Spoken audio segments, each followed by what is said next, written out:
Hello, everyone, and welcome to Vale of Hearts, a place where love finds its way through the quietest corners of the soul.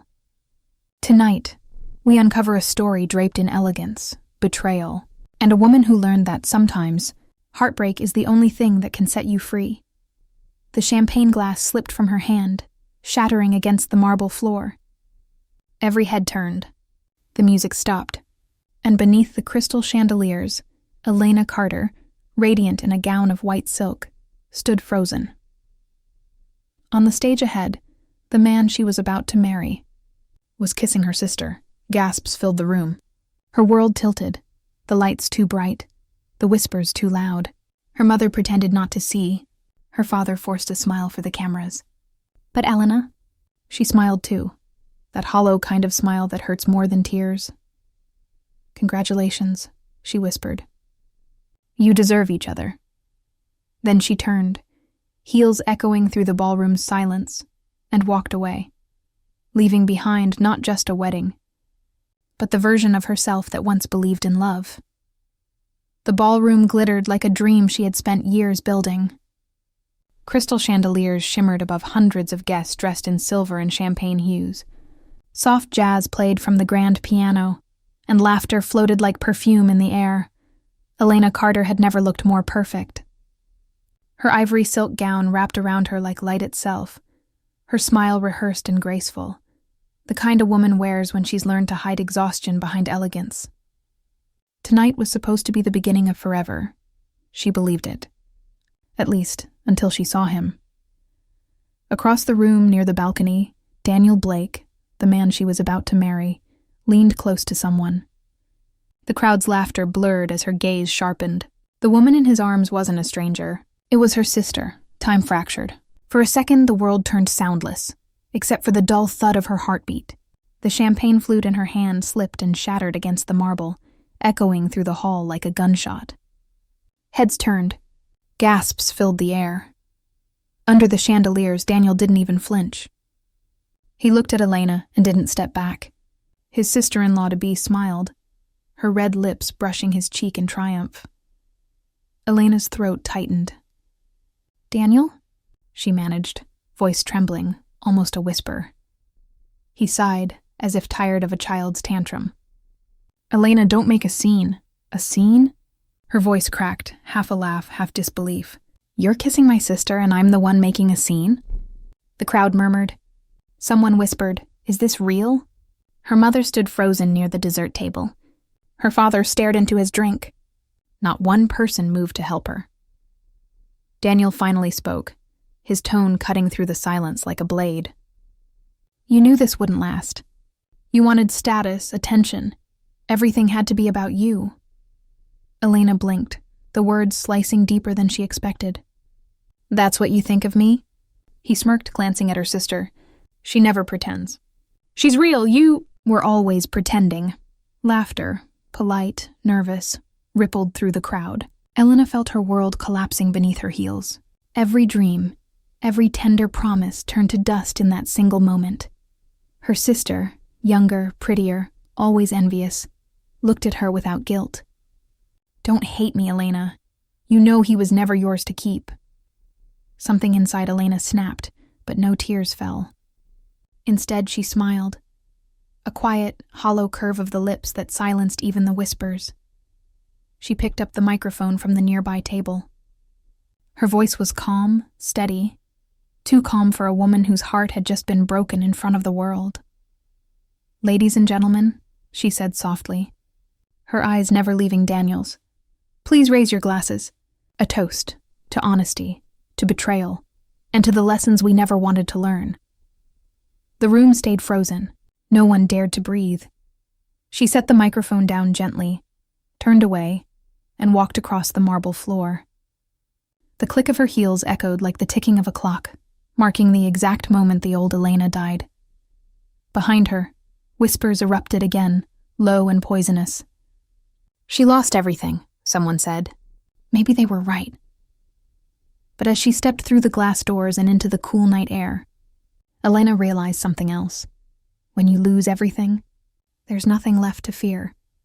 She stood beneath the city lights, her reflection trembling on the surface of a nearby fountain. The sounds of the ballroom faded behind her, the laughter, the lies, the false promises. All gone. A tear finally escaped, trailing down her cheek, shimmering like the last drop of innocence. In a room full of people, she thought, I was the only one who didn't know my story had already ended. And with that, she turned away, from the music, from the lights, from the wreckage of her past, walking into the night, unaware that someone had been watching her all along. The echo of her heels still haunted the marble floor behind her. That night, as Elena walked away from the glittering ballroom, she didn't cry. Not there, not where they could see her fall apart. She waited until the limousine doors closed, until the city lights blurred into streaks of gold through the tinted window. Only then did she allow herself to breathe. Her phone buzzed endlessly. Missed calls. Messages, tabloids already spinning the story. She didn't read any of it. Instead, she leaned her head against the cold glass, eyes half closed. The pain wasn't loud anymore. It was quiet. Too quiet. Memories crept in like ghosts. Her childhood home had always looked perfect. The kind of mansion people drove past and whispered about. A fountain at the gate, manicured roses, chandeliers in every hallway. But for Elena, it never felt like home. Her father, Richard Carter, was a man carved from stone and ambition. He ran his company the way he ran his family, with iron rules and no softness. To him, success wasn't earned. It was demanded. Her mother, Vivian, loved appearances more than people. She hosted charity galas, smiled for photographers, and reminded her daughters that a woman's worth is how she looks when she's breaking. And then there was Isabel, the younger sister. The golden child, the one who could do no wrong. If Elena brought home straight A's, Isabel brought home admiration. If Elena stood quietly at a party, Isabel danced in the center, all eyes on her. Their mother's praise always started the same way. You should be more like your sister. So Elena learned to be invisible. She studied, worked, stayed out of trouble. She became the good daughter, calm, polite, disciplined. But being good never earned her love. It only made her useful. When she was 16, her father said during dinner, without even looking up, "You'll take over the family business one day." Isabel doesn't have the temperament. Her mother's fork clinked softly. She may not have the temperament, but she has the charm, Richard. And charm opens more doors than grades ever will. Elena remembered staring at her plate, her appetite vanishing, wondering why love in that house always had to be earned. Years later, when she met Daniel, she thought she had finally escaped that kind of love. He was charming in a quieter way, a finance executive who seemed to see past her family name. He told her, "You don't need to prove anything to me, Elena." Those words had felt like sunlight. She believed him. She believed in him. When her parents disapproved, saying he wasn't high enough, she defended him fiercely. When Isabel teased, calling him too plain for a Carter girl, Elena ignored it. She thought love meant loyalty, even when it hurt. And Daniel had loved her. Or so she thought. He'd held her hand through late nights at the office, kissed her forehead after every family dinner disaster. He promised her forever. She believed forever existed, until forever ended on that stage, under the chandelier. The limousine stopped at a red light. Outside, the city pulsed, alive, indifferent. Elena caught her reflection in the glass. Flawless makeup, perfect hair, eyes that no longer looked like hers. She whispered, half to herself, "They built me to look perfect. Maybe that's why they forgot I could break." The driver's voice came through softly. "Miss Carter, should I take you home?" Home. That word didn't mean anything anymore. She shook her head. "Just drive." Hours later, she stood alone in her old apartment, a place she hadn't visited in years. It smelled faintly of paint and rain. The city stretched outside the window, lights glittering like scattered glass. She took off her engagement ring and placed it on the windowsill. It looked small, ridiculous even. A circle of gold that had once meant safety, now nothing more than a reminder of how easily promises can break. Her phone buzzed again. A text from her mother, Keep your dignity. Don't embarrass the family further. Elena laughed softly, a sound without joy. Even now, it's about the family. Another message followed, this time from Isabel. I didn't mean for it to happen like that. But you'll be fine, you always are. Elena stared at the words until they blurred. Her fingers hovered over the keyboard, but she didn't reply. What could she say? That she forgave her? That she wished her well? Lies weren't her strength. That was Isabel's gift. She tossed the phone aside. For the first time in years, she felt utterly weightless. Not free, not yet, but empty enough to breathe. She poured herself a glass of wine, leaned against the window, and watched the rain begin to fall over the city. The sound was soft, hypnotic, and for a brief moment, she allowed herself to feel. All those years of being compared, controlled, replaced, they all led here. To this silence, to this version of herself she barely recognized. Maybe love isn't meant for people like me, she murmured. Maybe it's just another game, and I never learned the rules. The clock on the wall ticked past midnight. Elena closed her eyes, inhaling deeply. Somewhere between the raindrops and her own heartbeat, she made a quiet promise. Not to anyone else, but to herself. If love had been a game, then it was time she learned how to play it differently. She opened her eyes again, her reflection staring back from the window. No longer the trembling bride, no longer the obedient daughter. Something in her gaze had changed. And somewhere out there, in the quiet hum of the sleeping city, a man watched her name flash across his phone screen. A billionaire no one truly knew. A man whose own story was woven from shadows and loss. He read her name once and then again, before whispering, almost to himself, Elena Carter. Your war has just begun. The rain hadn't stopped since that night. For 3 days the city wept with her. Endless gray skies, streets glistening like glass, reflections rippling with the memory of everything she lost. Elena hadn't left her apartment. She lived on coffee and silence, ignoring every call, every notification that screamed her humiliation across the internet. Her name was trending. The words betrayal and bride were glued together like a curse.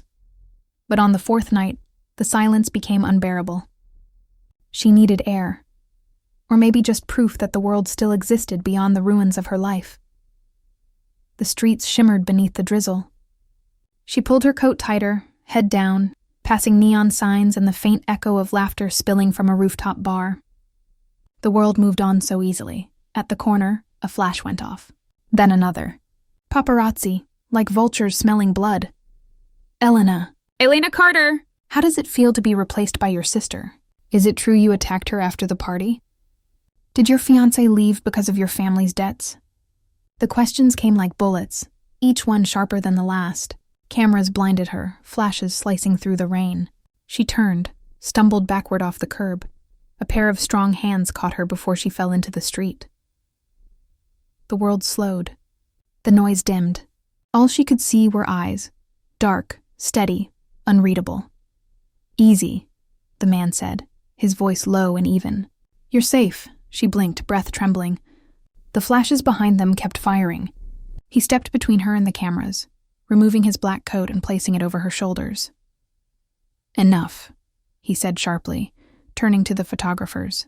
His tone wasn't loud, but it carried weight, the kind of authority that didn't need to be shouted to be obeyed. Within seconds, the reporters hesitated. One by one, they lowered their cameras. The man turned back to her.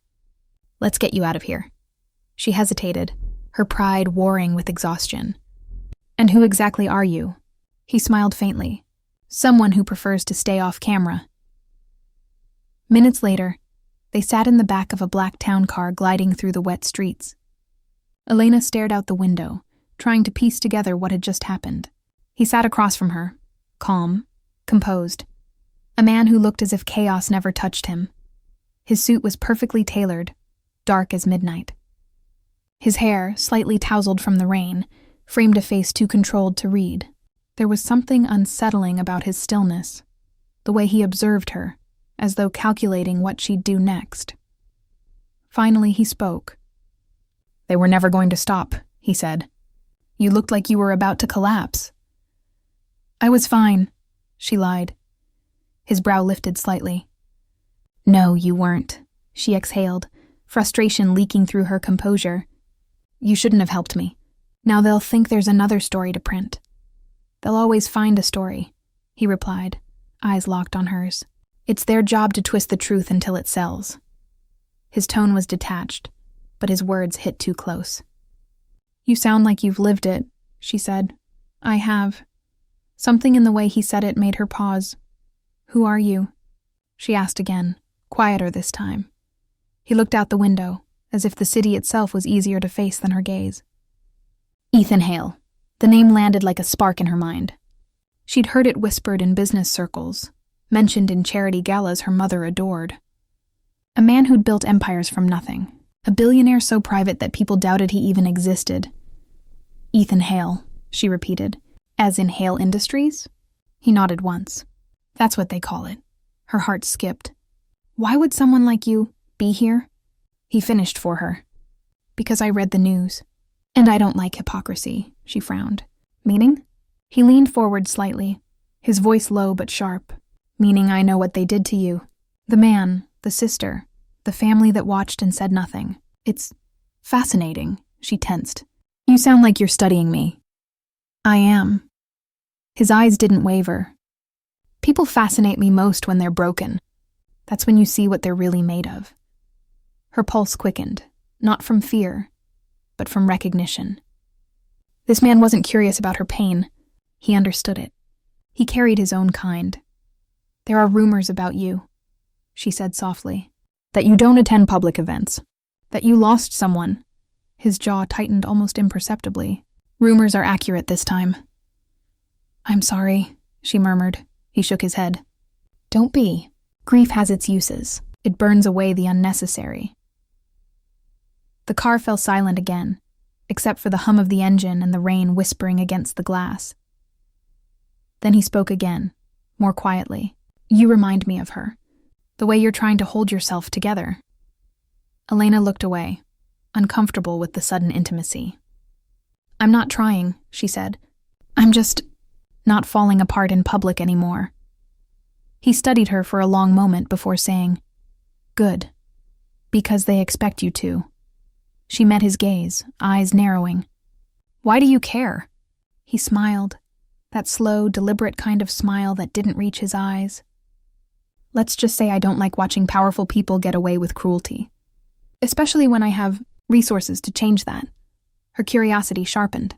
"Resources?" He reclined slightly, voice cool as glass. "Influence, money, information," he paused. "And I have plenty of all three." The car slowed to a stop outside her apartment building. She reached for the door handle, but he spoke again, stopping her. "Elena," he said, her name sounding strange on his lips, deliberate, weighted. "It's a shame. They've forgotten something important." She turned, frowning. "And what's that?" His eyes darkened, his voice dropping to a whisper that somehow filled the space between them. "That a woman who's been betrayed can be more dangerous than an empire on fire." She didn't move, couldn't. His words hung in the air like prophecy. He opened the door for her. "If you ever decide to remind them of that," he said, "call me." She stepped out, coat still draped over her shoulders, rain tracing patterns down her face. As the car pulled away, its taillights fading into the mist, Elena stood frozen, heart racing. Mind-spinning Ethan Hale. The man who appeared out of nowhere, who spoke like he'd already seen her future.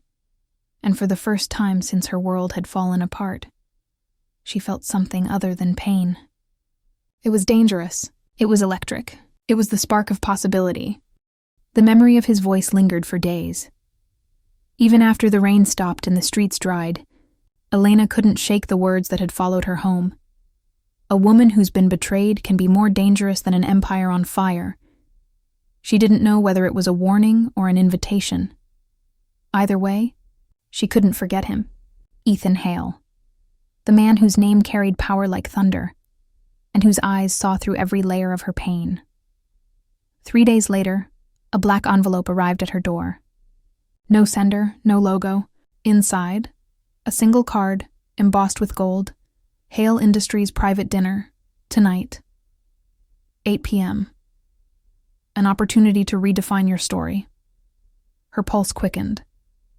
Logic told her to ignore it, but curiosity, and something darker, told her to go. The Hale Tower was a mirror of its owner. Sharp, cold, intimidating.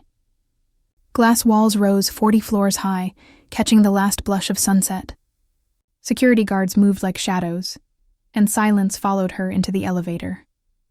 When the doors opened, she stepped into a private dining hall overlooking the entire city. Candles glowed against the skyline. Ethan Hale stood by the window, his reflection divided between glass and storm clouds. "You came," he said, without turning. "I shouldn't have," she replied. "But you did." He faced her, the faintest hint of a smile ghosting across his lips. "You're predictable in all the ways that matter, Miss Carter, and impossible in the ways that count." Her brow arched. "You study people for a living, Mr. Hale?" "I study outcomes," he said simply. "And I know a woman on the edge of ruin when I see one." She crossed her arms, her voice sharpening. "If this is your idea of flattery, it's not flattery," he interrupted softly. "It's truth. And I don't waste time with lies." He gestured toward the table. 2 glasses of wine waited, untouched. She hesitated, then sat across from him. The city glimmered behind them, silent witnesses to what was about to begin. "I read everything about you," he began. "The tabloids, the business reports, your family's investments. Your father's company is hanging by a thread, isn't it?" She stiffened. "You've done your homework." "I don't believe in surprises," he said. "They ruin efficiency." Her tone turned icy. "Then why invite me here? To dissect me further?" "No," he said calmly. "To offer you a choice." He slid a black folder across the table. Her name was on the cover, inside. Pages of legal text, crisp and precise. At the top, marriage agreement. She froze. "Is this a joke?" "Not at all. Why me?" He leaned back, his expression unreadable. "Because you're perfect for what I need. And I'm exactly what you need." Her eyes narrowed. "Which is?" He folded his hands. "I need a wife, temporarily. Someone the world can't question. A public image of stability before an upcoming merger. You, Miss Carter, already know how to wear perfection. And in return, you'll get everything you've lost." Her heartbeat pounded in her ears. "You're suggesting I marry you?" "For business. For strategy," he corrected. "Marriage is just the most efficient form of alliance. And what do I gain?" Ethan's gaze locked with hers.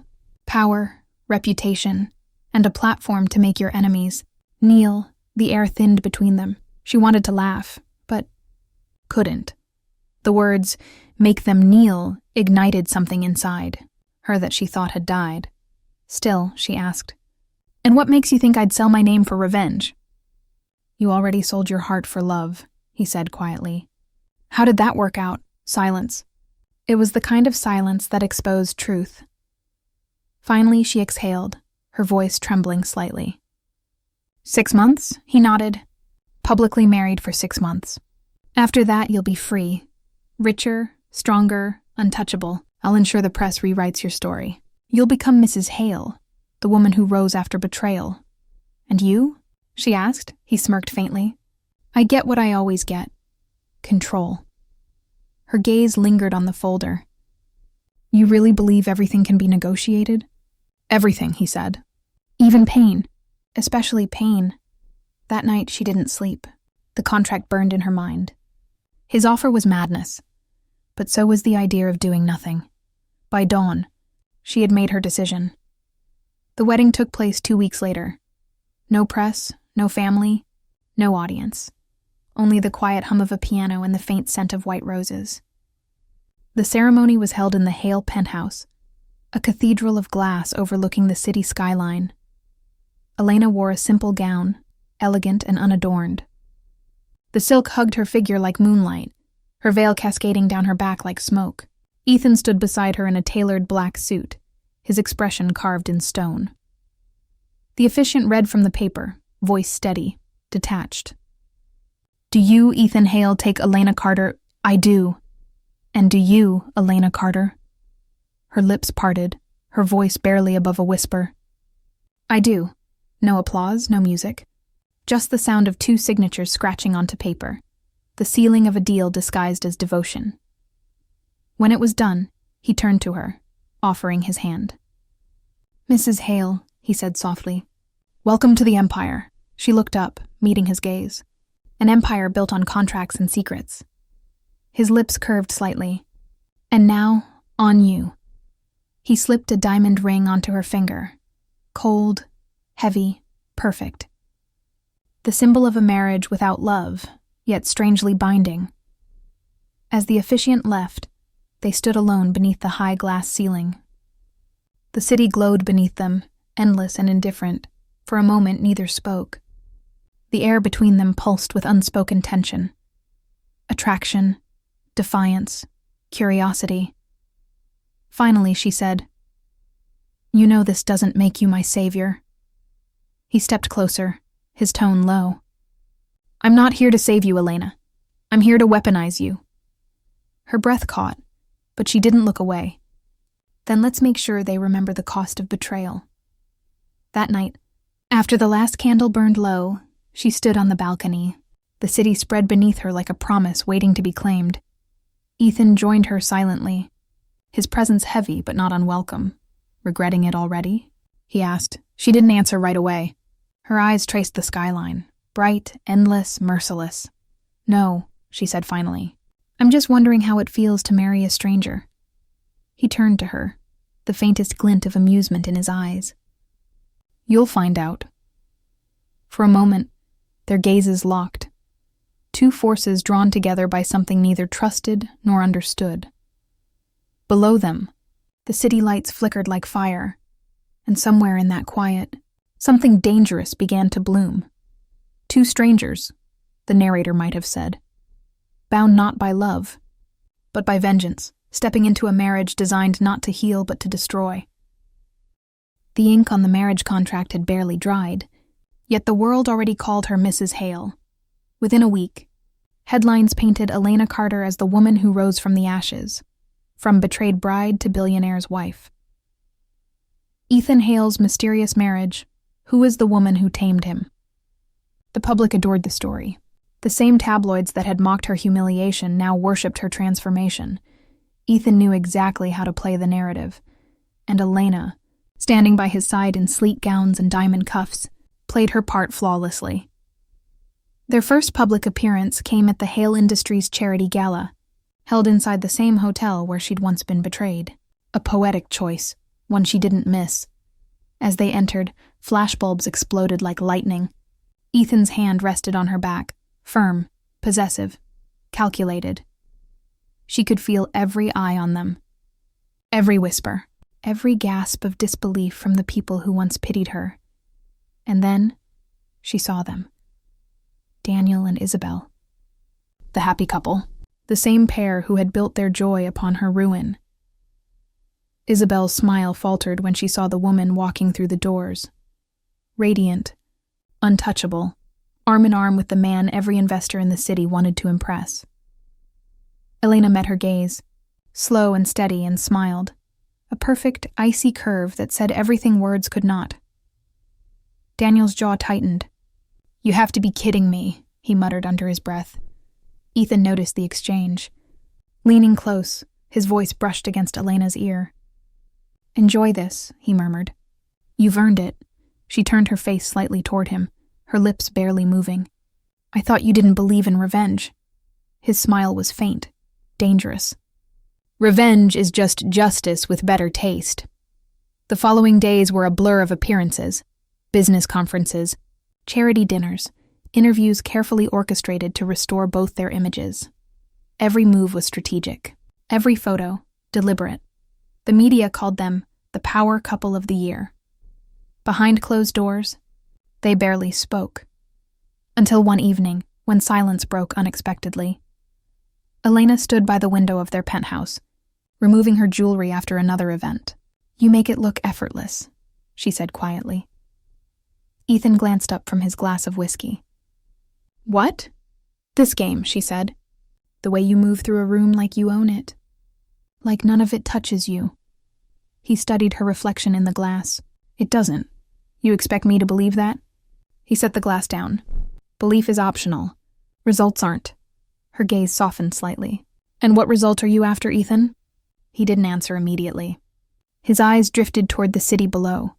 The lights, the chaos, the illusion of control.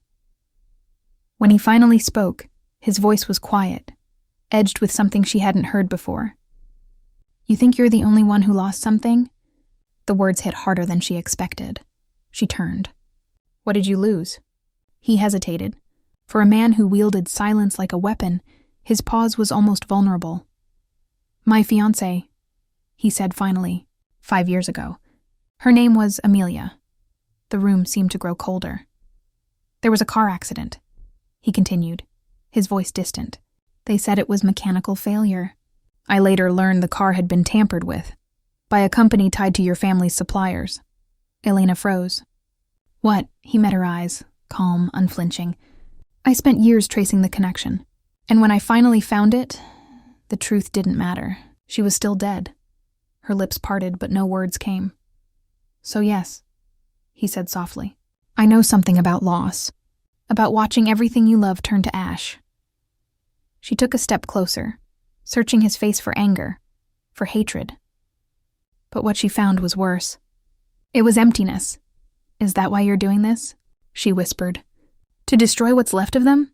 He smiled faintly. Let's just say our goals align. From that night on, their alliance sharpened. Ethan used his influence to quietly dismantle the Carter family's empire. Cutting contracts, leaking insider information, freezing accounts. Every move was precise, legal, brutal. Elena didn't stop him. In fact, she started helping. She appeared beside him in boardrooms and fundraisers, her poise making every deal smoother. Her knowledge of her father's network became his greatest weapon. In return, he gave her power, real power. A seat at the table, a voice that people finally listened to. And when the first headline about her sister's failed project hit the news, Isabel Carter's fashion line crumbles amid investor scandal. Elena didn't smile. She simply exhaled, steady and controlled, as if vengeance had become just another business transaction. But beneath the cold efficiency, something began to shift. One night, after a long event, they found themselves alone in the elevator, city lights flickering beyond the glass walls. Neither spoke.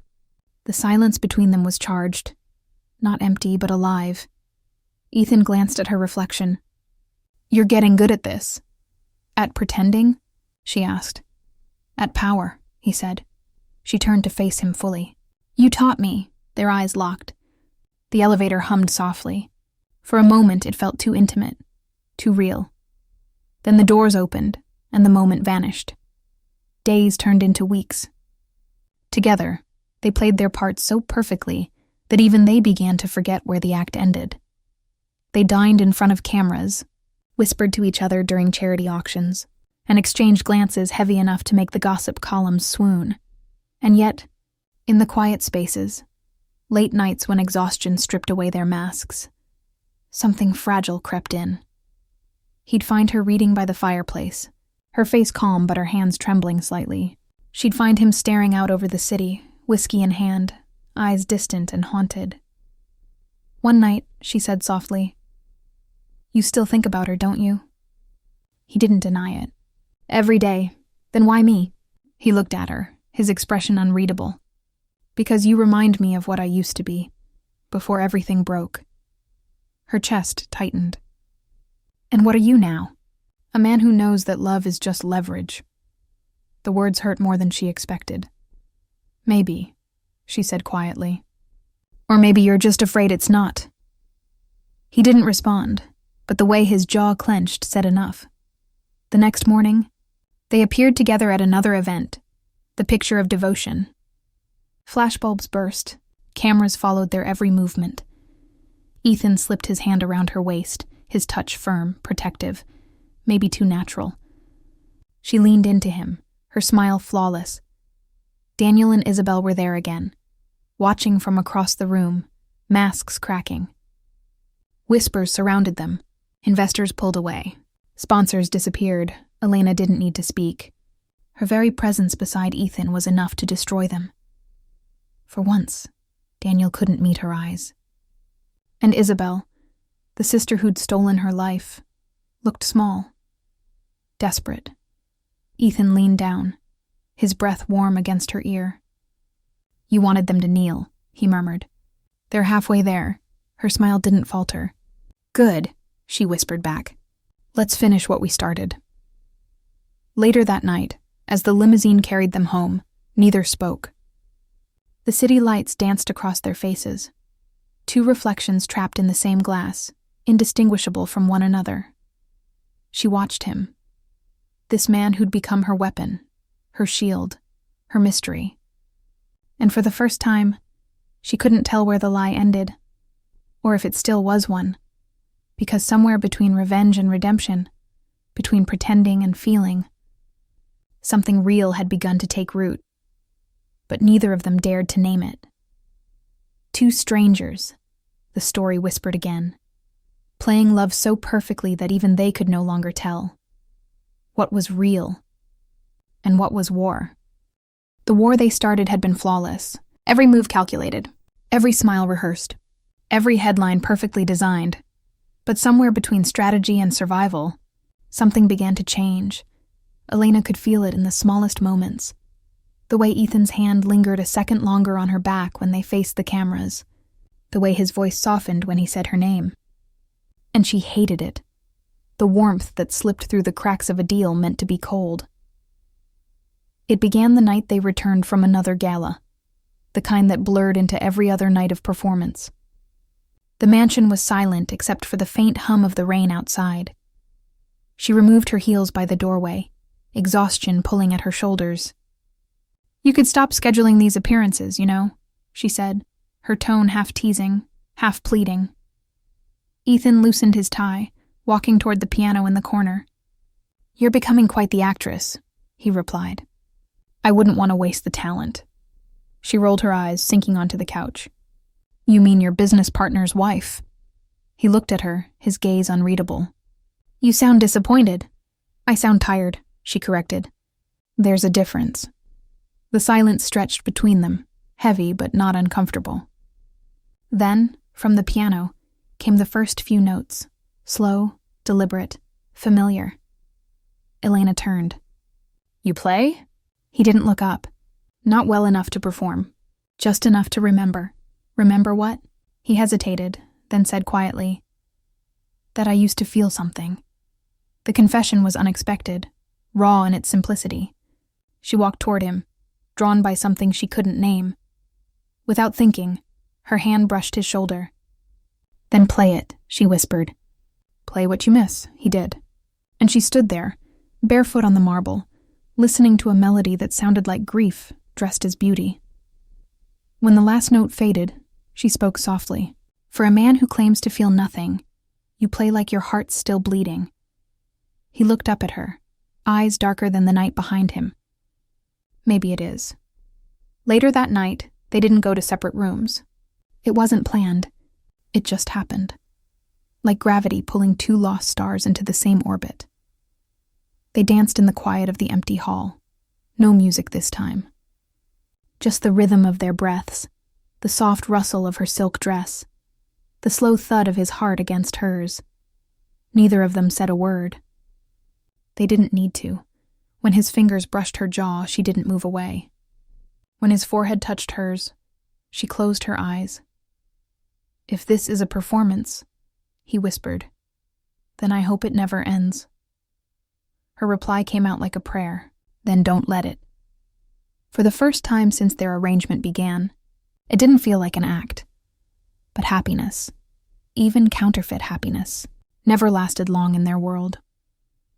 A week later, the headlines changed. Elena Hale, the woman behind Amelia Knight's death, inside the tragic connection between Ethan Hale's late fiancé and his new wife. The story spread like wildfire. Someone had leaked private documents, linking her father's company to the car that killed Amelia Knight, Ethan's fiancé. Elena woke up to flashing cameras outside their gates, reporters screaming her name, drones hovering above the property. When she confronted Ethan in his office, her hands were shaking. "Did you see this?" she demanded, throwing the newspaper onto his desk. He glanced down at the headline, expression unreadable. "Say something," she pressed. "You know it isn't true." He looked up slowly. "Do I?" The words sliced through her like ice. "You think I had anything to do with that?" "I think you come from people who destroy whatever they touch," he said, voice low, almost controlled, which only made it worse. Her breath caught. "That's not fair." Neither was losing her, he snapped, finally breaking composure. The silence that followed was unbearable. She whispered, "I thought you said this was just business." "It was," he said, "until you made it something else." Her throat tightened. "And what exactly did I make it?" He didn't answer. He couldn't. Because the truth, that he had started to care, terrified him more than any scandal could. So he did what men like him always did. He shut down. The next morning, she was gone. No press release, no goodbye. Just an empty wardrobe and the faint scent of her perfume lingering in the halls. The media tore her apart. They called her a fraud, a manipulator, the woman who broke the unbreakable Ethan Hale. She didn't defend herself. She disappeared into the noise. For days, Ethan buried himself in meetings, pretending nothing had changed. But at night, he found himself standing by the piano, the same one where they danced, fingers hovering over the keys but never playing. Her laughter haunted the room. Her silence hurt worse. It took him a week to find her. She was at a small coastal town 3 hours away, staying in a rented cottage by the sea, far from headlines, far from him. When he found her, she was sitting on the pier, wind pulling at her hair, the ocean stretching endlessly before her. He didn't say anything at first. He just stood there, the sound of waves filling the silence between them. Finally, she said, "You shouldn't be here." "Probably not," he replied. She turned, eyes red but steady. "You believed them. You believed I was part of that accident." "I believed what I was afraid of," he said quietly, "and I was afraid of losing control." She laughed softly, bitterly. "You never had control, Ethan, not with me." He stepped closer, voice rough. "I know, that's why I ran." "Ran?" she repeated, turning fully toward him. "You pushed me away like I was just another headline to bury." "I know," he said again, his voice cracking for the first time. "And I was wrong." The waves crashed harder against the pier.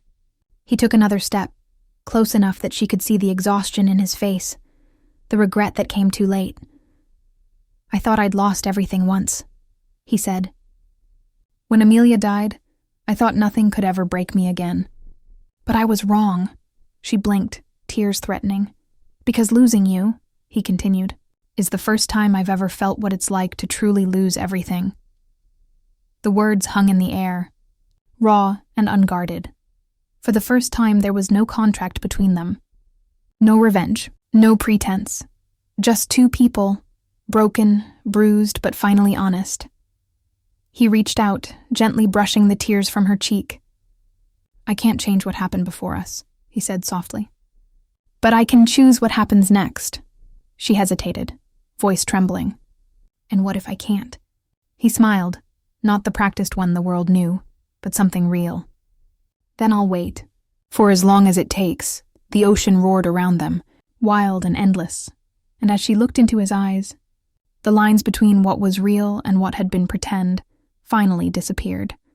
For once, there was no performance left to play, only truth, fragile, frightening, and real.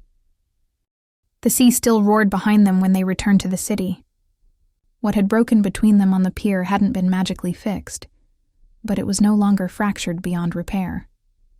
For the first time, Ethan and Elena walked side by side without pretending. The war wasn't over. It had just changed shape, days turned into weeks. The storm around the scandal slowly faded, replaced by a quieter kind of curiosity. The press couldn't decide whether to pity them or fear them. Elena stayed mostly inside the Hale penthouse, away from cameras, while Ethan buried himself in work. Or at least that's what she thought. Because behind his office doors, he wasn't rebuilding his empire. He was hunting ghosts. One night, Elena found him there.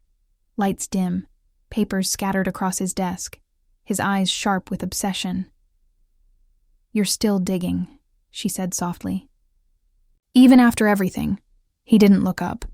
"Because something still doesn't fit." "What do you mean?" Ethan tapped a folder. "The night Amelia died, the car wasn't tampered with by your father's company."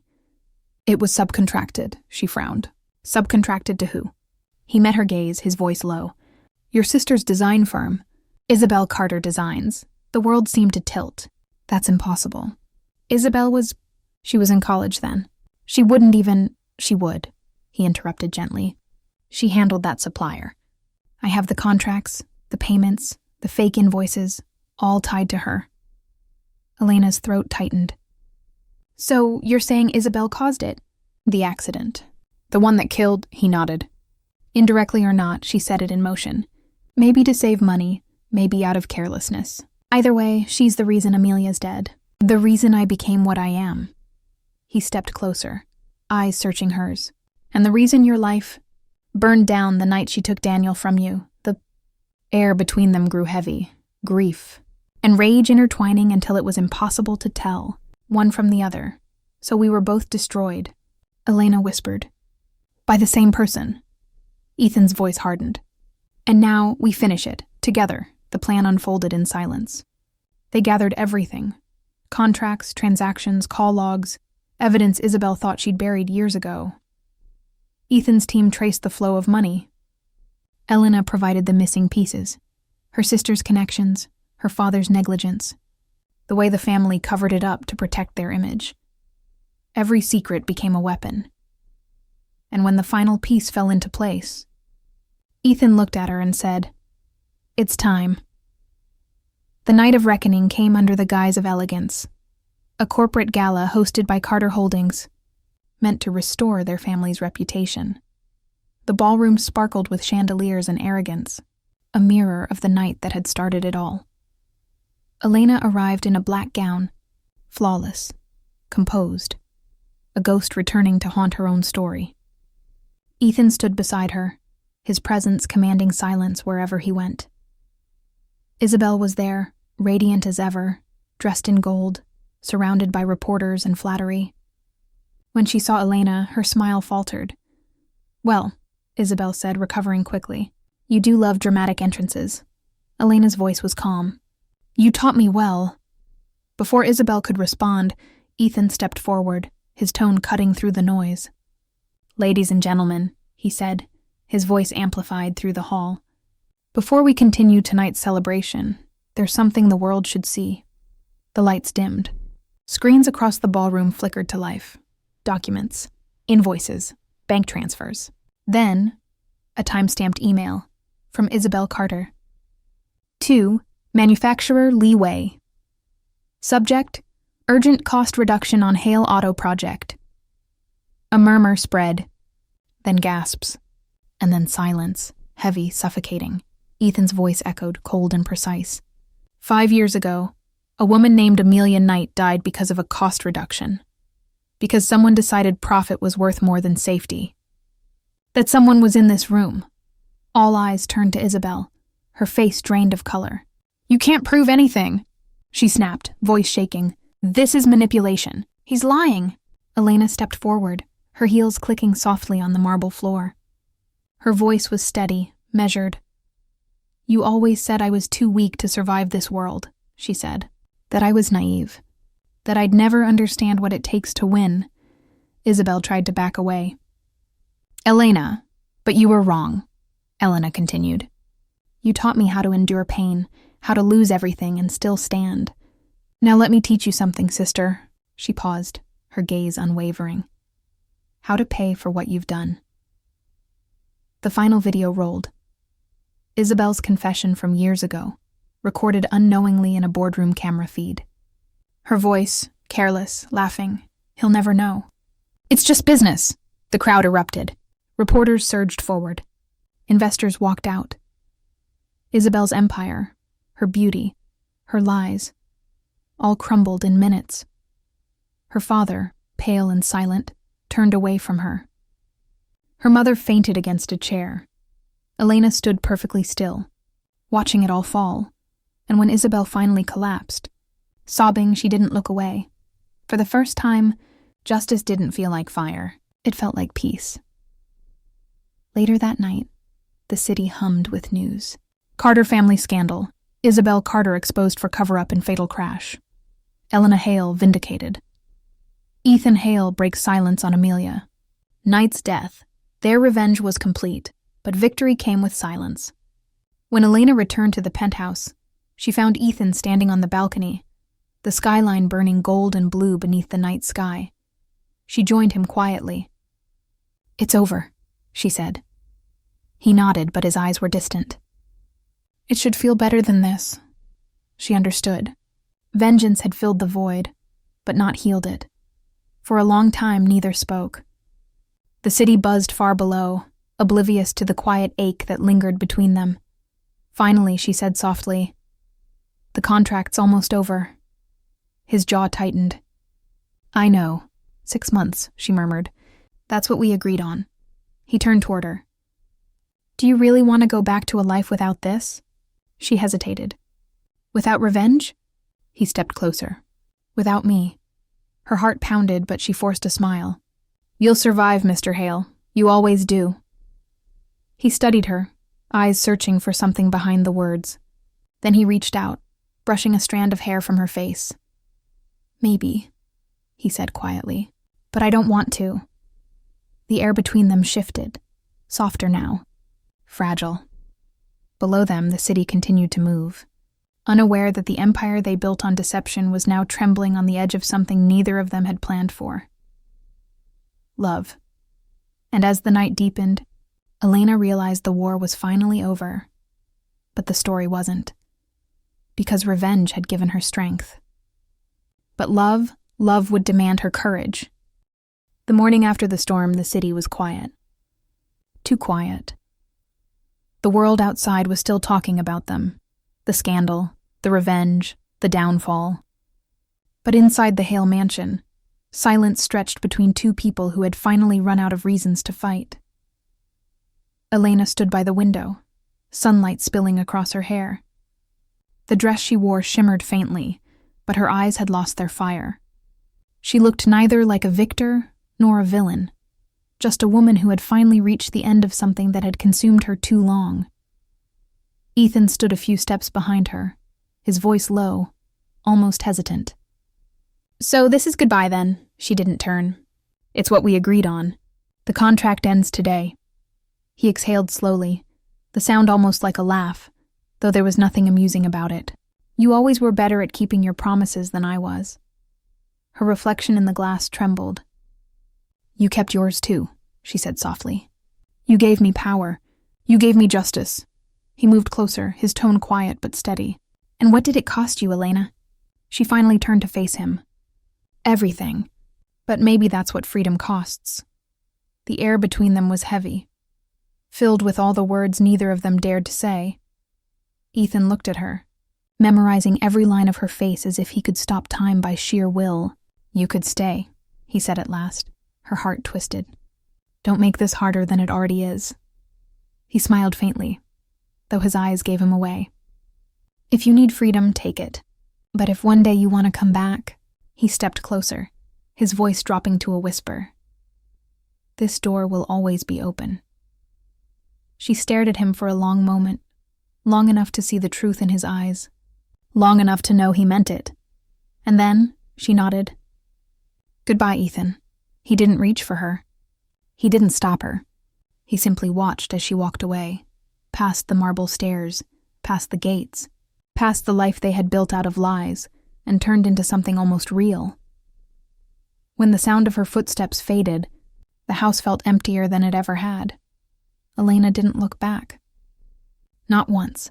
She left with nothing but a suitcase and the kind of quiet strength only heartbreak could teach. For weeks, she lived in the small apartment she had before all of it. The revenge, the marriage, the headlines. She started over. It wasn't easy. People still whispered her name in boardrooms and cafes, half in awe, half in envy. But for the first time, she didn't care. She began consulting again. helping women who had lost everything reclaim their careers, their voices. Her story became a cautionary tale that somehow inspired others. She no longer needed to hide behind power or perfection. She had learned the rarest art of all: survival. Ethan Hale disappeared from the public eye soon after. Rumors said he left the city. Others claimed he was expanding his empire overseas. But none of them knew the truth, that he still lived in the same mansion, in the same silence, surrounded by the ghost of her laughter. He didn't chase her. He couldn't. Love, he had learned, wasn't about control. It was about letting go. At night, he found himself walking through the empty halls where they once danced. Sometimes, he'd stop at the piano and let his fingers hover over the keys, remembering the night her voice had filled the room. "If this is a performance," she'd whispered, "then I hope it never ends." He had promised himself he wouldn't play again. But one evening, as the sunset painted the sky gold, he broke that promise. The melody that came out wasn't perfect, just honest. And somehow that was enough. Months passed. The city healed. So did they, slowly, separately. Elena grew into her new life, independent, composed, respected. Her name was no longer attached to scandal, but to resilience. She opened a foundation, the Second Chance Initiative, dedicated to supporting women rebuilding from loss.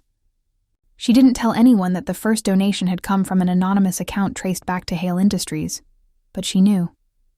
And she smiled when she saw the name on the transfer. A friend.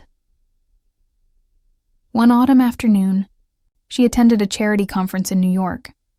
She had just finished her speech when she caught a glimpse of someone familiar standing near the exit. Tall, composed, hands tucked in his coat pockets. Even from across the room, she knew Ethan Hale. Their eyes met. No words, no grand gestures. Just a quiet recognition. He gave a small nod, the kind only two people who had survived the same storm could share. Then he turned and walked away, leaving her standing beneath the chandelier, heart steady but full. She didn't follow. She didn't need to, because for the first time, love didn't feel like a battlefield. It felt like peace. Later that night, as she walked home under the streetlights, she passed a piano bar. From inside, a familiar melody drifted through the open door, haunting, gentle, unfinished. She stopped, listening. And for a moment, she could almost feel his presence again. The ghost of his touch, the warmth of his voice. This door will always be open. She smiled softly to herself. Maybe someday, when she was ready, she'd walk through it. But not tonight. Tonight, she was finally free. A year had passed. The world had moved on. New scandals, new names, new stories to feed the endless hunger of the public. But some names never faded. Elena Hale had become one of them. No longer a scandal, no longer a victim. Now she was a symbol. Of grace, of strength, of the kind of woman who could rise from ruin and rebuild herself from ashes. That evening, the ballroom of the Metropolitan Charity Foundation glowed under crystal chandeliers.